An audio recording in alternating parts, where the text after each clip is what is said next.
काली काली महाकाली कालिके पापहारिणी धर्म कामार्थ मोक्षदे देवी नारायणी नमस्तुते।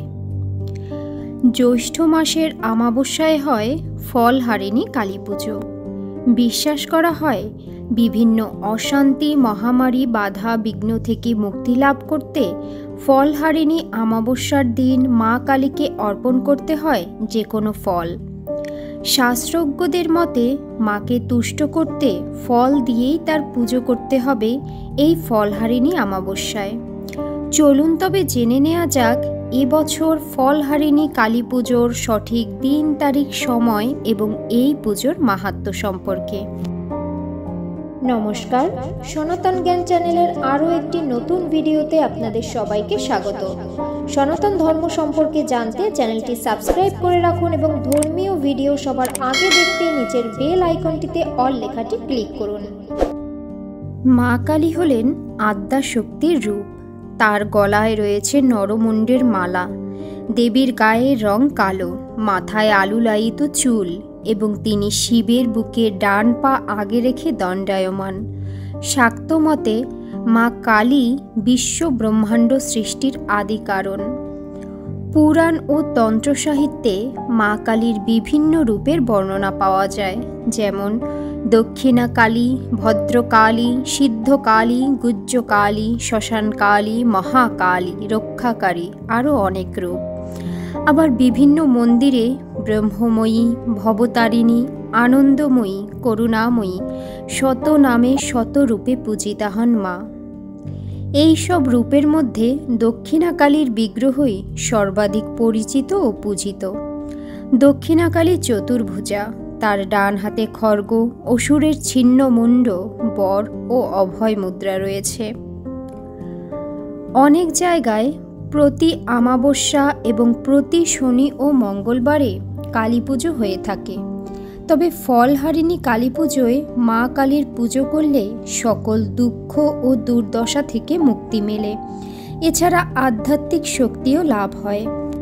এবছর ফলহারিণী কালী পূজার সঠিক দিন তারিখ এবং সময় 2024 সালের জ্যৈষ্ঠ মাসের আমাবস্যার তিথি শুরু হবে 5ই জুন বুধবার সন্ধ্যা 7:15। আমাবস্যা তিথি থাকবে 6ই জুন বৃহস্পতিবার বিকেল 5:53 পর্যন্ত। সূর্যাস্তের সময় অনুযায়ী আমাবস্যা তিথি ধরা হবে 6ই জুনকে। তবে দেবী কালীর আরাধনা সন্ধ্যায় হয় বলে ফলহারিণী পূজা হবে 5ই জুন রাতে আমাবস্যা তিথি শুরু হবার পরে, অর্থাৎ এবছর ফলহারিণী কালী পূজা পালিত হবে 5ই জুন। ধর্মগ্রন্থে ফলহারিণী কালী পূজার মাহাত্ম্য অপরিসীম। ফলহারিণী আমাবস্যায় জ্যৈষ্ঠ মাসে আম, জাম, লিচু, কাঁঠাল ইত্যাদি নানা রকম ফল পাওয়া যায়। সাধক তার ইষ্ট দেবীকে তুষ্ট করার জন্য বিভিন্ন ফল দিয়ে পুজো করে থাকেন। কেবল গাছের ফল নয়, এই দিন মায়ের চরণে সাধক তার কর্মফল অর্পণ করে থাকেন মোক্ষ প্রাপ্তির জন্য। তাই এই দিনেই মায়ের চরণে পাপ পুণ্যের ফল অর্থাৎ কর্মফল অর্পণ করতে হয় মোক্ষ ফল লাভের আশায়। শাস্ত্রে এমনটাই বলা হয়েছে। শাস্ত্রে আরও বলা আছে জীবনই সর্বস্ব, অর্থাৎ একদিকে ফলহারিণী যা সাধকের কর্মফল হরণ করেন, অপরদিকে কর্মফল হরণ করে সাধককে তার অভীষ্ট ফল বা মোক্ষ ফল প্রদান করেন। ঠাকুর শ্রী রামকৃষ্ণ এই দিনেই তার স্ত্রী সারদা দেবীকে পুজো করেছিলেন জগৎ কল্যাণের জন্য। 1280 বঙ্গাব্দে জ্যৈষ্ঠ মাসের আমাবস্যা তিথিতে তিনি দক্ষিণেশ্বরে আদ্যা শক্তির সদ্গুণ রূপের পুজো করেছিলেন।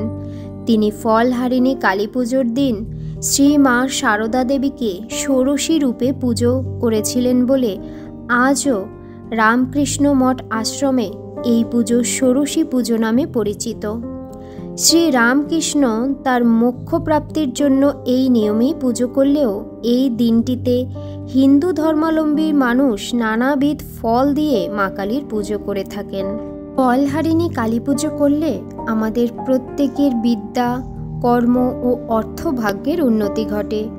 প্রেম প্রণয়ে বাধা দূর হয়, দাম্পত্য সাংসারিক জীবনেও সুখ শান্তি লাভ হয় ও সাধকের জীবনে মোক্ষ প্রাপ্তি হয়, এমনটাই বিশ্বাস করা হয়। মা কালী জীবের কর্মফল অনুসারে ফল প্রদান করেন। তিনি নিজের মধ্যে সমস্ত কর্মফলকে ধারণ করেন। এই মাতৃরূপা মহাশক্তি প্রসন্ন হলে জীবের দুঃখ ও দুর্দশা থেকে মুক্তি মেলে, সেই সঙ্গে শারীরিক, মানসিক, নৈতিক ও আধ্যাত্মিক শক্তি লাভ হয়।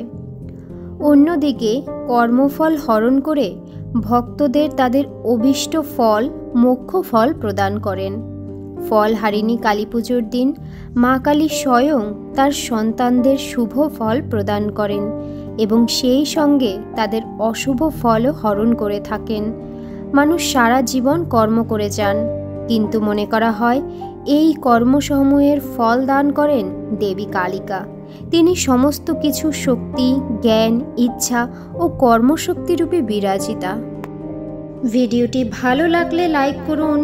হিন্দু ধর্মের মাহাত্ম্য সবার মাঝে ছড়িয়ে দিতে ভিডিওটি বেশি করে শেয়ার করুন। এরকম আরও ধর্মীয় ভিডিও, পৌরাণিক কথা এবং বিভিন্ন দেবদেবীর পূজা পাঠ সম্পর্কে জানতে সনাতন জ্ঞান চ্যানেলটি সাবস্ক্রাইব করে রাখুন। ঈশ্বর সবার মঙ্গল করুন।